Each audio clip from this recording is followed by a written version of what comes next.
बिल्लाहिमिनश्शैतानिर्रजीम बिस्मिल्लाहिर्रहमानिर्रहीम। एक मरतबा फिर आप साथियों की खिदमत में हाज़िर। अब क्योंकि हमारे पास इंट्रोडक्टरी वीडियो हमने अपलोड कर दी और दूसरी जो वीडियो है उसकी तरफ हम जा रहे हैं।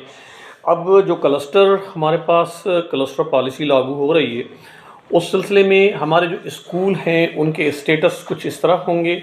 सबसे पहले हमारा होगा cluster hub school. Cluster hub school के साथ होगा हमारे पास सेल हब स्कूल और उसके बाद होगा हमारे पास फीडर स्कूल। तो क्योंकि फीडर स्कूल सबसे छोटी ऑर्गेनाइजेशन है, अब हम फीडर स्कूल के हवाले से ही यहाँ से आपको दिखाएंगे कि फीडर स्कूल क्या है और उसको हम कैसे जो है वो फीडर स्कूल काम करेगा और उसके बाद सेल हब कैसे काम करेगा और उसके बाद क्लस्टर कैसे काम करेगा। तो फीडर स्कूल एक उस्ताद जो टीचिंग स्टाफ होगा वो JST भी हो सकता है, प्राइमरी भी हो सकता है, OT यानी किसी भी कैडर का कोई भी उस्ताद हो सकता है जो फीडर स्कूल को इंचार्ज HM के तौर पर चलाएगा। इंचार्ज HM जिस वक्त जो अभी जिस तरह प्राइमरी स्कूल चल रहे हैं, अभी जिस तरह जो एलिमेंट्री स्कूल चल रहे हैं, या अभी जिस तरह जो आपके सेकेंडरी या हायर सेकेंडरी स्कूल चल रहे हैं, अगर उसको फीडर स्कूल का दर्जा दिया गया है तो इट मीन्स कि वो उसी सिनेरियो में वो चलेगा। तो उस सिनेरियो में क्या होगा कि उसकी जो रिपोर्टिंग अथॉरिटी थी, पहले अगर प्राइमरी एजुकेशन का कोई स्कूल है तो उसकी reporting authority taluka education officer थी। अगर कोई सेकेंडरी का है या हायर सेकेंडरी का तो उसका TO higher secondary reporting authority थी। अब जो क्लस्टर के अंदर आ गया तो हमारे पास जो फीडर स्कूल होगा यानी छोटी सी छोटी जो ऑर्गेनाइजेशन होगी वो अथॉरिटी होगी, रिपोर्टिंग अथॉरिटी उसकी होगी cell hub school. Cell hub school जो है वो आगे फिर क्लस्टर को होगा। तो हेडमास्टर जो सिटिंग स्कूल का है वो उसके वही यूजुअल पावर रहेंगे जो इस पॉलिसी से पहले थे। मीन्स कि अगर वो स्कूल का हेडमास्टर एक मरतबा 2 दिन की छुट्टी कैजुअल लीव जो है वो दे सकता था, तो अब भी वो एक के बाद दीगरे यानी 2 दिन की कंटिन्यूस छुट्टी किसी भी एम्प्लॉय को दे सकता है सब्जेक्ट टू अवेलेबिलिटी। उसके बाद जो पहले आपकी लीव के हवाले से तमाम किस्म की लीव जिसमें earned leave, medical leave, maternity leave, x Pakistan leave या बाकी जितनी भी लीव्स थी जिसकी अथॉरिटी डिस्ट्रिक्ट एजुकेशन ऑफिसर के पास थी, वो अथॉरिटी जो है वो डाउन होके क्लस्टर हेडमास्टर के पास आ गई। अब जो फीडर स्कूल का कोई टीचर या स्टाफ इस किस्म की कोई लीव लेना चाहेगा तो वो पहले अपनी एप्लीकेशन जो है वो मूव कराएगा सेल हब को। सेल हब अपने पास इनवर्ड डायरी में मेंशन करके जितने भी उसके फीडर स्कूल्स की एप्लीकेशंस आएंगी वो फीडर स्कूल की एप्लीकेशंस अंडर कवरिंग लेटर जो है वो भेजेगा अपने क्लस्टर स्कूल को, और क्लस्टर हेड जो है उसके अटैचमेंट और डॉक्यूमेंट नीड बेस पर देखते हुए उसके ऑर्डर अगर करना चाहे तो वो क्लस्टर हेड जो है उसका ऑर्डर सेंक्शन का करेगा। और सेंक्शन का ऑर्डर करने के बाद जिस तरह पहले सेंक्शन ऑर्डर लीव का सेंक्शन ऑर्डर की जो है ना वो आती थी, उसी तरह सेम थिंग जो है वो सेंक्शन ऑर्डर आएगा, इशू करेगा क्लस्टर हेडमास्टर वो अपने सेल हब को, और सेल हब जो है वो आगे कम्युनिकेट करेगा फीडर को। फीडर जो है वो जो कंसर्न स्टाफ होगा जिसने अप्लाई की होगी वो जो है उसको उस तक वो पहुंचेगा और उसके बाद जो है वो अवेल करेगा। इस तरह जो है वो क्लस्टर जो अपनी फीडर स्कूल है वो काम करेगा। फीडर स्कूल की जो SMC आती है वो एज़ यूजुअल आएगी और वो जो है उसी को उसी तरह इस्तेमाल करेगा जिस तरह अभी इस्तेमाल कर रहा है। बाकी रही बात ये कि अब क्योंकि एडमिशन का जो प्रोसेस है अब वो फेडरल स्कूल, अब वो जो फीडर स्कूल है उसका जो पहले तालुका एजुकेशन ऑफिसर की रेस्पॉन्सिबिलिटी हुआ करती थी वो अभी रेस्पॉन्सिबिलिटी तालुका एजुकेशन ऑफिसर की नहीं रही, वो रह गई है क्लस्टर हेड की। अब क्लस्टर हेड जो है वो टोटल रिस्पॉन्सिबल होगा, उसमें आपके जो सर्टिफिकेट्स होंगे विद इन क्लस्टर यानी क्लस्टर के अंदर जितने भी फीडर स्कूल होंगे या सेल हब स्कूल होंगे उनका जो सर्टिफिकेट फीडर स्कूल इशू करेगा, वो उसका सेल हब का जो हेड मास्टर है वो उसको काउंटर साइन करेगा और उस क्लस्टर, सेम क्लस्टर के अंदर वो स्कूल जो सर्टिफिकेट है वो काबिल कबूल होगा। अगर कोई बच्चा अपने एक क्लस्टर से दूसरे क्लस्टर में जो है वो एडमिशन लेने के लिए जा रहा है, या एक तहसील से, एक तालुका से दूसरे तहसील या तालुका में एडमिशन के लिए जा रहा है, एक डिस्ट्रिक्ट से दूसरे डिस्ट्रिक्ट में जा रहा है, तो उस कंडीशन में जो क्लस्टर का हेडमास्टर होगा वो काउंटर साइन करेगा सर्टिफिकेट्स को, और वो जो है वो आगे जाके काबिल कबूल होगा। हाँ, अगर वो डिस्ट्रिक्ट और डिवीज़न के अलावा अगर प्रोविंस से आउट जा रहा है, तो वो प्रोविंस से आउट जाने की सूरत में जो डिस्ट्रिक्ट क्लस्टर कमीशन का चेयरमैन होगा या प्रेसिडेंट होगा, यानी डिस्ट्रिक्ट एजुकेशन ऑफिसर जनरल, वो उसको काउंटर साइन करेगा। क्योंकि जो क्लस्टर हेडमास्टर है वो डायरेक्ट रिपोर्टिंग है क्लस्टर कमीशन को, और क्लस्टर कमीशन को जो प्रिजाइड करेगा वो करेगा डिस्ट्रिक्ट एजुकेशन ऑफिसर जनरल। तो ये इसका सिनेरियो होगा फीडर स्कूल का। अगर किसी फीडर स्कूल में इस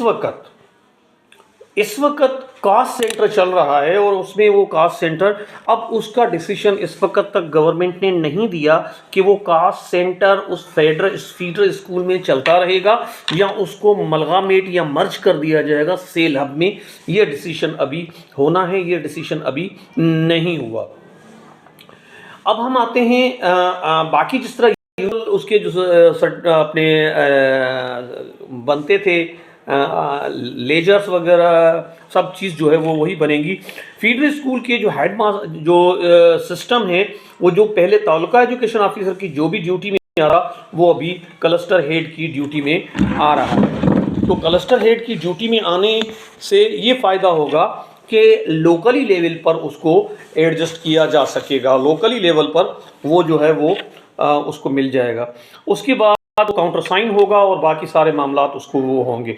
अब आते हैं हम जो है वो सेल हब स्कूल की तरफ। सेल हब स्कूल एक सुपरवाइजरी स्टाफ के तौर पर काम करेगा। जिस तरह पहले सिस्टम में सुपरवाइजर काम करते थे, सेम इसी तरह जो है वो सेल हब स्कूल काम करेगा। तमाम डेटा जो कि रिक्वायर्ड होगी क्लस्टर को, वो सेल हब अपने फेडरल स्कूल से कलेक्ट करेगा और उन तक जो भी क्लस्टर की डायरेक्शंस होंगी वो सेल हब तक पहुंचाएगा, और सेल हब से जो रिक्वेस्ट आएंगी वो क्लस्टर पहुंचाएगा। उसके बाद जो सेल हब की छोटी मोटी चीज़ें होती हैं उसको वो करेगा, सेल हब की एक्टिविटीज़ को मॉनिटर करेगा, सेल हब की टीचिंग लर्निंग प्रोसेस में मॉनिटर करेगा, और सेल हब में उनकी हेल्प करेगा। अगर क्वालिटी एजुकेशन में कोई मसला आता है तो उनकी हेल्प करेगा। अगर कहीं उस सेल के अंदर सिंगल टीचर स्कूल हैं और वो टीचर जो है वो जा रहा है आपका छुट्टी पे, तो उसके अल्टरनेटिव पे जो सेल हब है वो जो है उसको अरेंज करेगा ताकि वो स्कूल जो है वो ओपन रहे और उसमें जो है वो किसी किस्म की जो क्लोजर है वो ना आए, ताकि वो बच्चों की तालीम का ज़िया ना हो सके। तो ये मामला होगा, और इसी तरीके से जो है ना वो आगे अपने मामलात क्लस्टर को देखेगा और क्लस्टर ही जो है वो उनको देखेगा, और क्लस्टर जो स्कूल होगा वो आगे मंथली उनकी इंस्पेक्शन भी करेगा और वो सारी चीज़ें उसकी करेगा, just like taluka education officer करता था। मींस जो तालुका एजुकेशन ऑफिसर की रिस्पॉन्सिबिलिटी थी टोटल जो है वो शिफ्ट हो गई है क्लस्टर हेड को। अब हम आते हैं क्लस्टर हब स्कूल की तरफ। क्लस्टर हब स्कूल जो एक ऐसे स्कूल को बनाया गया है हर ज़िले में, जो एक स्कूल अपनी यूनियन काउंसिल या अपनी इलाके या अपनी बाउंड्रीज़ में फंक्शनल है, उसके पास स्पेस है और वो सारी चीज़ें हैं, उनको फैसला किया गया है।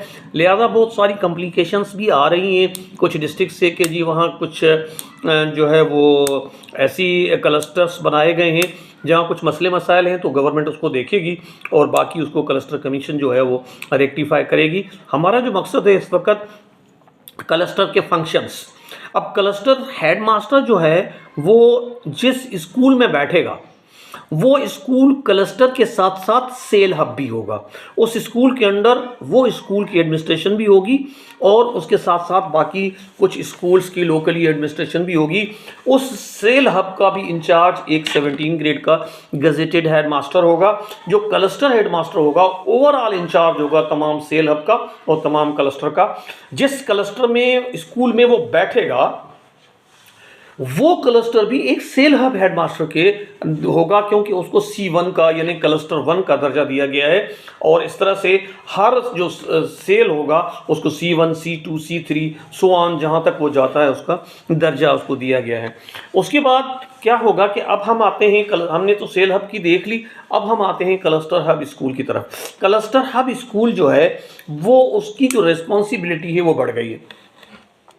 अब जो तालका एजुकेशन ऑफिसर काम करता था वो क्लस्टर हब स्कूल में काम होगा।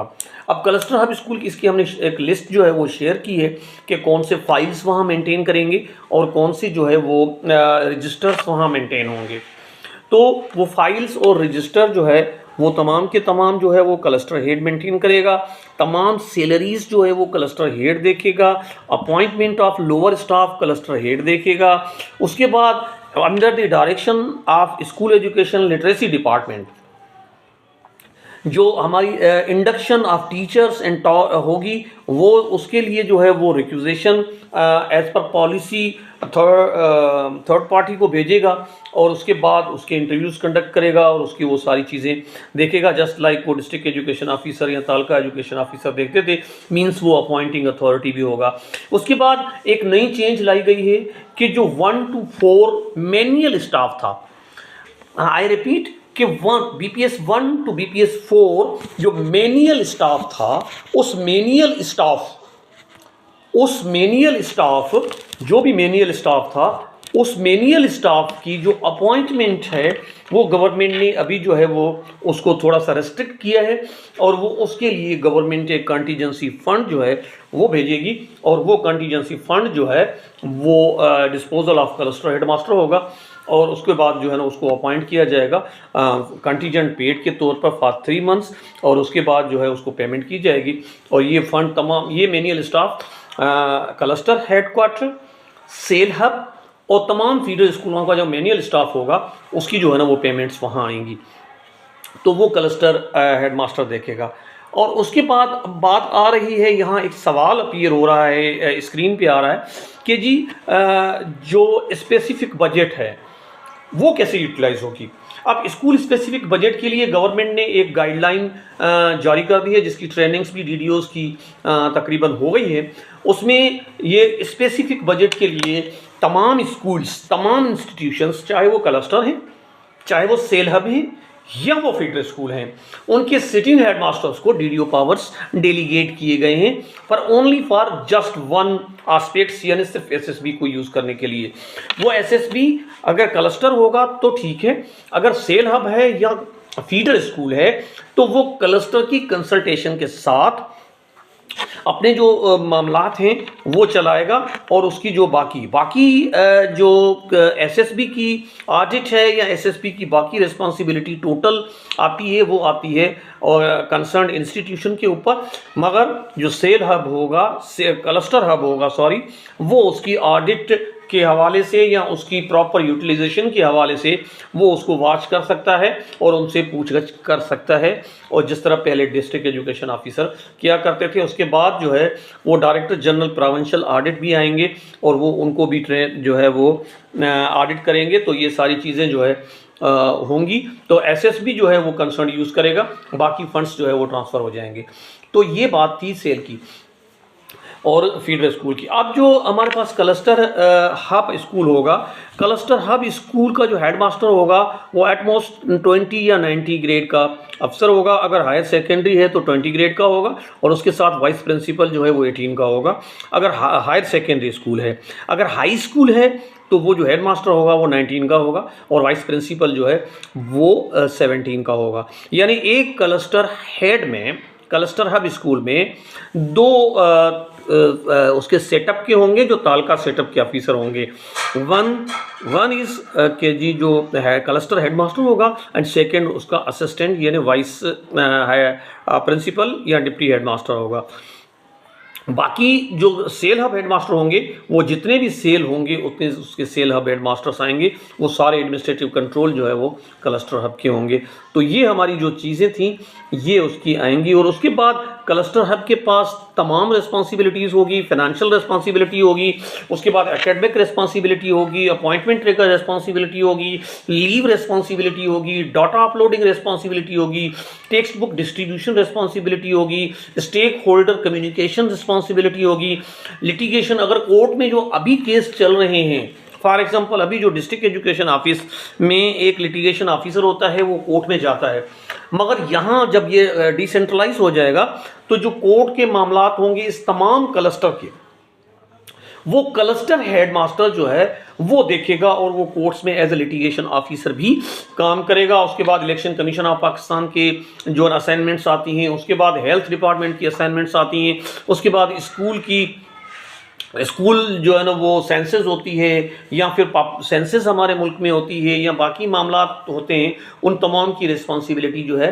वो क्लस्टर हेडमास्टर के ऊपर होगी। जो फंड्स आएंगे वो तमाम क्लस्टर में आएंगे और फंड्स जो है वो cluster headmaster unanimously need base पे यूज़ करेगा और उसको तमाम करेगा। तो ये एक वीडियो थी जो कि क्लस्टर के हवाले से थी, क्योंकि छोटी छोटी वीडियोस के हिसाब से हम कर रहे हैं और इंशाल्लाह जो ही ये वीडियो अपलोड हो जाएगी तो अगली वीडियो आपके पास आ जाएगी। Thank you so much. Doctor Abdul Khalid Chandiok from Larkana.